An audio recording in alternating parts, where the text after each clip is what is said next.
Hi, I'm Debra and this is Booking with Debra. I hope you're all keeping well. Today is another tag video. So today I am going to be doing the philosophy reading tag. I was tagged to do this by the lovely Serene Sloth, and the original tag creator is Brandon's Bookshelf. I will put a link to their channels in the description box below. Please go and check their channels if you've not done so already. I will also list in the description box below all of the questions for this tag. There are 20 questions altogether. I'm going to be answering most of them. Brandon did say in his video that there's no obligation to answer all of them, just answer the ones that interest you. So I am answering most of them. So the first question is, what's most important, a good character, plot, or a message? I would say as long as a book has one of those things, generally, I'm okay with that. However, I've got to be honest and say I'm not that keen on books with no plot whatsoever. So those books which tend to be some literary fiction sometimes, where in my mind I find myself reading it and thinking there is nothing happening in this book. So literary studies of characters or stream of consciousness tends to not interest me as a type of read.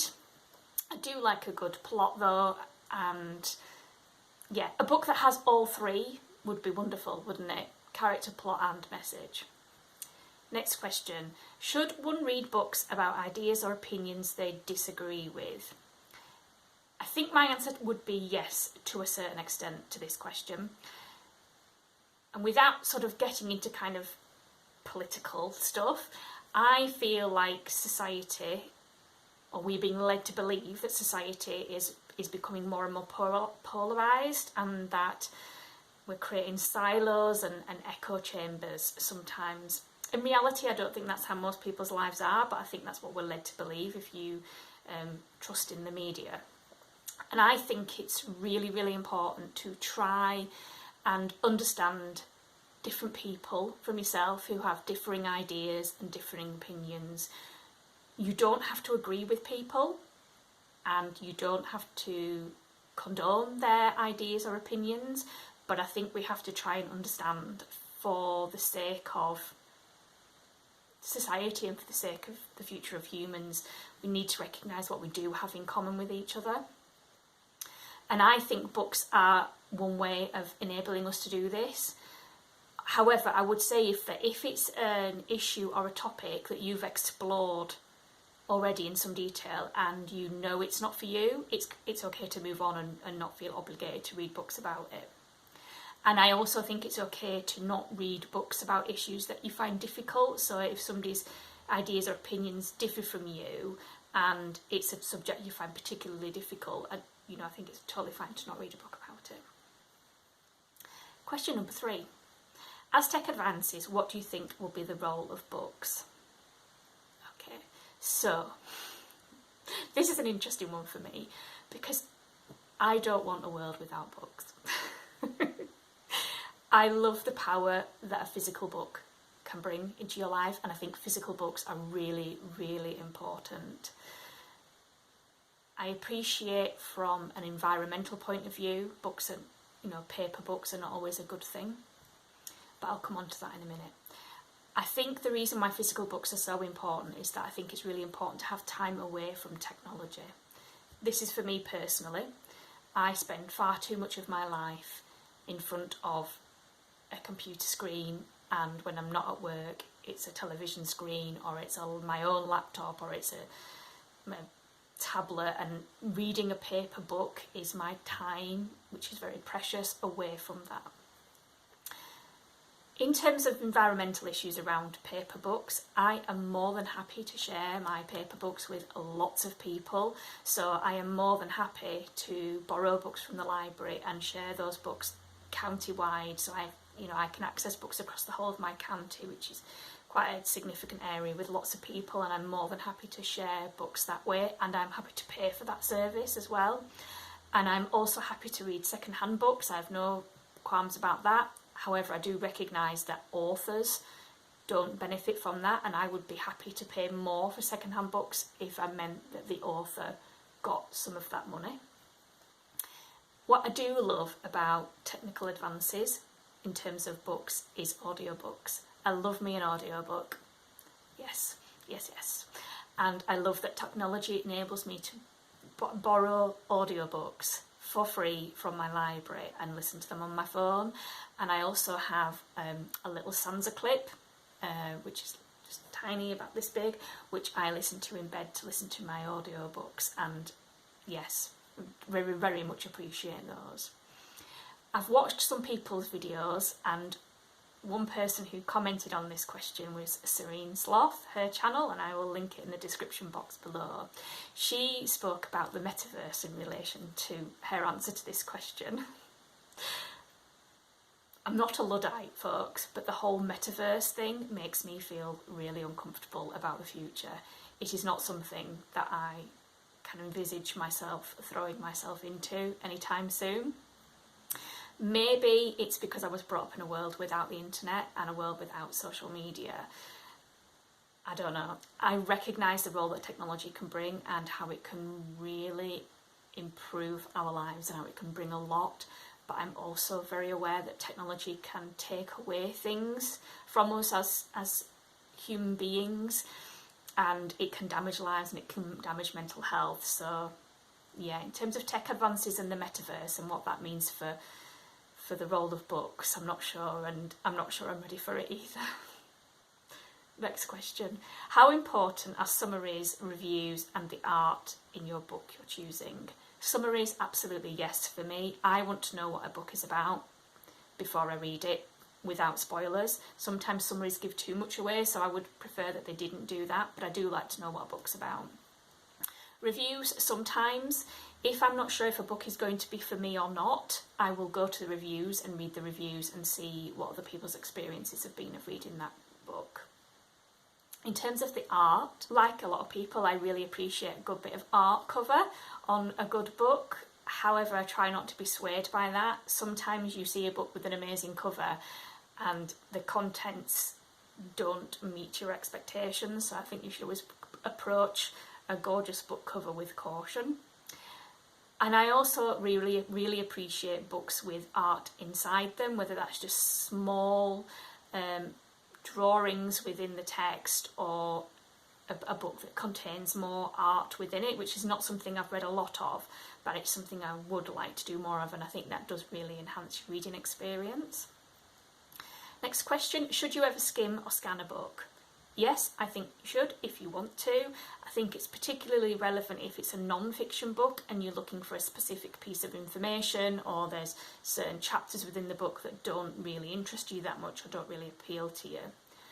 When it comes to a fiction book, I'm not sure I see the point of skimming a fiction book, for me personally, because I think if you're finding yourself skimming a fiction book, it's probably a sign that you're not getting enough out of the book. So maybe you should consider DNFing it, but that's just me personally. If I start to find myself scanning a book or even scan listening to an audiobook and it goes on for a little while, I don't think this book's for me, let's just stop and DNF. So the next question is, should reading always be enjoyable? No. Reading has many purposes as far as I'm concerned. Reading can be there to provide information, to educate, to help you learn, to help you experience and to help you understand the world. And that means reading can tackle difficult issues that are not always enjoyable to read about, but they're very important to read about. However, don't get me wrong, I want some of my reading to just be pure enjoyable. It's pure escapism and pure enjoyable. So, yeah. Next question. Is it important to be well read? No. I also think no to this question. I think people should be able to read whatever they want as long as they're getting some benefit from it. I think you can benefit from being well read, but I don't think we should judge people for what they read. I think people should be allowed to just enjoy reading if that's what they want to do. The next question is, what is your book buying process? My answer to this question would be, I use Booktube. And I've been using Booktube for 18 months to 2 years now to find a lot of the books that I would be interested in buying. I also use Goodreads at the moment to find out a bit about books that I might be interested in reading. Before I go and buy a book, before I even consider buying a book, I go to check my library catalogue for my local library to see if it's available to borrow there, either from the actual library or at county level when you can reserve it for a small fee. And if I can, I will try and get the book from the library. I don't buy a lot of books. Whenever I do buy books, I try to get them from independent bookshops if I can, and I will always do quite a bit of research into a book before I buy it, so I'll go and read reviews and look at the contents page and things like that before I actually purchase a book. And I do sometimes tend to buy books from local charity shops in the town where I live. I do enjoy going hunting around the charity shops looking for books. Next question is, how do you use what you read? I think that depends on what it is that I'm reading.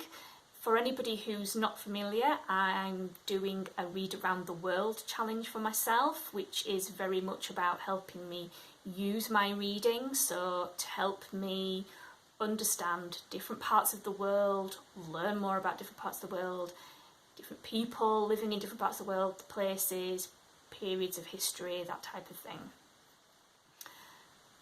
so that I can understand other people's lives very different from my own. So that's how I use my reading around my Read Around the World project. I also think reading can help you to be more empathetic as a person and therefore more sort of fuller person in my own life.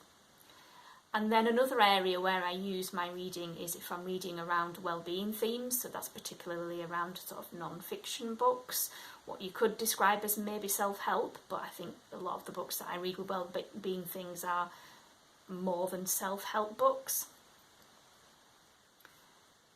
And then another way that I use my reading is just to purely escape from life into a different time or into a different place and just enjoy someone else's creativity and just immerse myself in somebody else's world that they have created. Next question. If you could download a book to your brain, would you still read? I feel like this is like the metaverse again.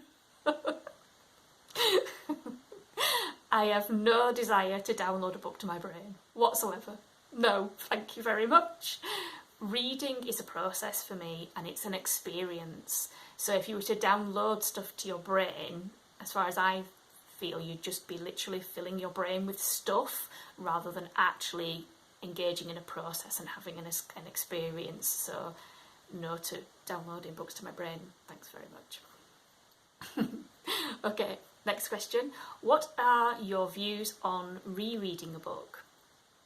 I'm not against the idea of rereading a book. I don't think it's something I've ever done, if I'm honest. There's just too many books in the world that I want to read where I could envisage thinking, oh, I'm going to reread that one when I've already spent time reading it before. However, there are some exceptions, I think, and that would be not rereading, but listening to a book on audio that I have previously read. And I'm particularly thinking that might be something that I want to do with some classics. So in 2021, I read The Strange Case of Dr. Jekyll and Mr. Hyde and A Christmas Carol. And those are two books that I really enjoyed, that I did think at the end, I want to experience that again. And I thought, I want to do those books on audiobook. Next question, what makes a good book?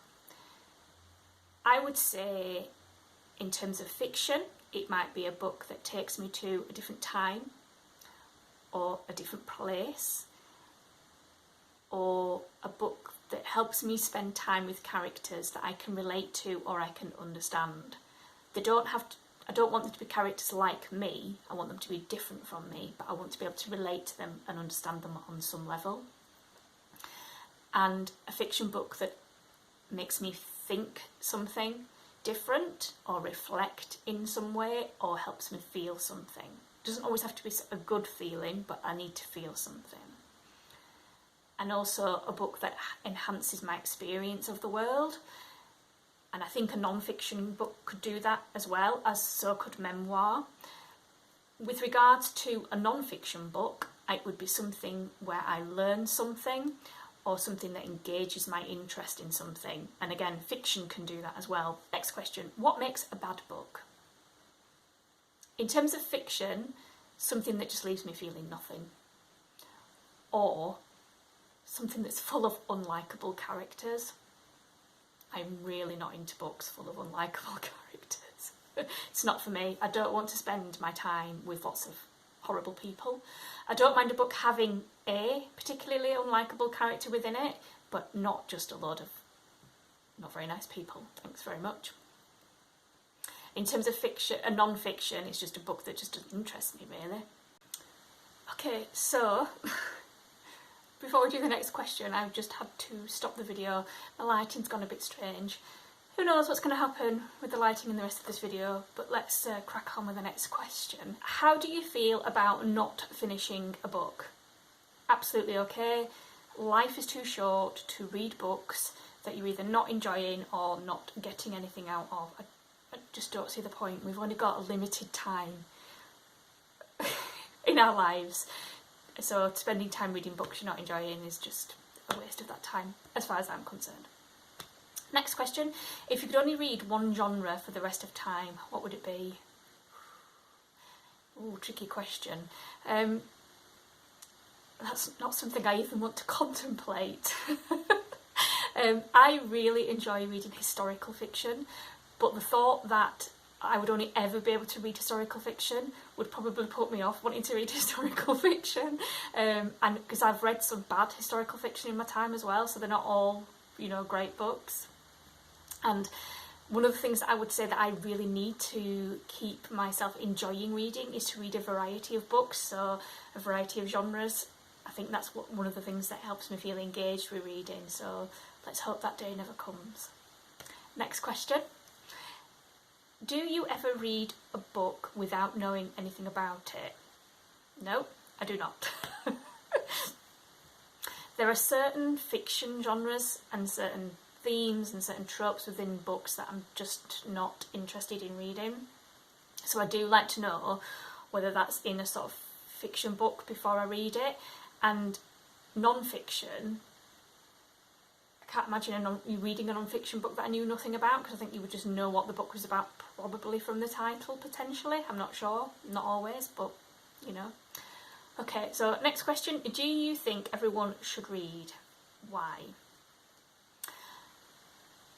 My answer to this question would be, I think everyone should be enabled to read. I think it's very important that everybody has the ability to read if they want to, or has access to books if they want to read books in whatever form. I also believe that there is a book out there for everyone. So I feel that even if someone says, oh, I don't read books or I'm not interested in reading, it's just because they haven't found the right book for them. I don't think it matters what you read or how you read. I just think it's great if you can read. So, you know, it doesn't matter if it's an audiobook or a graphic novel or even books that's got mainly pictures in it. You can still read a book that's got a majority of pictures or all pictures. However, what I would also say is that if someone has tried reading lots of different things and it's just something they don't enjoy, I think you can get a lot of similar things from reading that you can get from things like documentaries today, podcasts, YouTube videos, TV series, theatre productions. They can provide some of the similar things to what a book can. So again, it's up to the individual, really. Those are all the questions that I'm going to answer for this tag. Before I tag some other people to do this tag, I just wanted to ask anybody watching this video a couple of questions, and I'd love to hear your answers in the comments below. Those would be, if you want to answer any of these questions, as I said, they're all linked in the description. Please let me know your answers to any of the questions in the comments below. What were your thoughts to some of my answers to the questions? Did you agree? Do you disagree? It's great, we don't have to all agree. I'm just interested to hear what you think in the comments, so please leave me a comment and I will always reply. Lots of my sort of booktube friends have already done this tag, which is wonderful. I think this is a particularly great tag, so you've done a fantastic job, Brandon, with this one. It's some really interesting, thought-provoking questions, and I would really like to see some more people do this tag and be interested to see how you answer the questions. So I've tried to come up with a bit of a list of people who I think probably won't have done this tag by the time I upload it to my channel, and the people I would like to to tag, their channels will all be linked down below.